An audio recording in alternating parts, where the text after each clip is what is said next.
Big boss Malayalam season 7 ഈ അനുമോൾ, ആദില, നൂറ ഇവരുടെ സൗഹൃദത്തെ എങ്ങനെയെങ്കിലും പൊളിക്കണമെന്ന് പറഞ്ഞിട്ട് നടക്കുകയാണ് നമ്മുടെ അപ്പാനി. അവർ തമ്മിൽ അങ്ങനെ ഭയങ്കര സൗഹൃദം എന്നുള്ളതായിട്ട് നമുക്ക് തോന്നുന്നില്ല. ആദിലയും നൂറെ അനുമോളെയും കുറ്റം പറയാറുണ്ട്, തെറ്റുകൾ ചൂണ്ടിക്കാണിക്കാറുണ്ട്. ശരിക്കും ആദിലയും നൂറെ അവരുടെ ഒരു ഇൻഡിവിജ്വൽ ഗെയിമാണ് കളിക്കുന്നത്. തെറ്റെന്ന് കണ്ടാൽ അവർ ആര് ചെയ്താലും പറയും.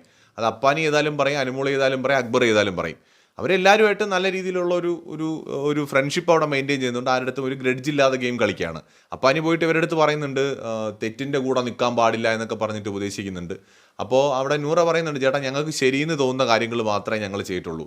ഇവിടെ ഏതെങ്കിലും ഒരു ഗ്രൂപ്പിൻ്റെ ഭാഗമായിട്ട് നിൽക്കാനൊന്നും ഞങ്ങൾക്ക് താല്പര്യമില്ല. ഞങ്ങൾക്ക് ശരിയെന്ന് തോന്നുന്ന കാര്യങ്ങൾ ഞങ്ങൾ അഭിപ്രായം പറയാറുണ്ട്. അനുമോള് തെറ്റ് ചെയ്താലും ഞങ്ങളത് തെറ്റെന്ന് പറയും. ഞങ്ങൾ ആരുടെയും നിഴലായിട്ടോ ആരുടെയും കൂടെ നിന്നിട്ടോ അല്ല കളിക്കുന്നത്. ഞങ്ങൾക്ക് ഞങ്ങളുടെ ഗെയിമുണ്ട്, അതേ ഞങ്ങളിവിടെ കളിക്കുന്നുള്ളൂ എന്ന് വളരെ സ്ട്രോങ് ആയിട്ട് നൂറ മറുപടി പറയുന്നുണ്ട്. നൂറ ശരിക്കും ഇന്ന് ഞെട്ടിച്ചളഞ്ഞു കേട്ടോ.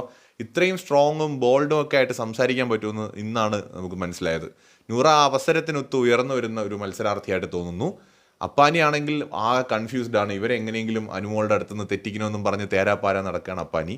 ബിഗ് ബോസ് വീട്ടിലെ ഗ്രൂപ്പുകൾ കൂടുതൽ ശക്തമായി മാറിക്കൊണ്ടിരിക്കുന്നു. ലൈവ് അപ്ഡേറ്റുകളുമായി വീണ്ടും വരാം.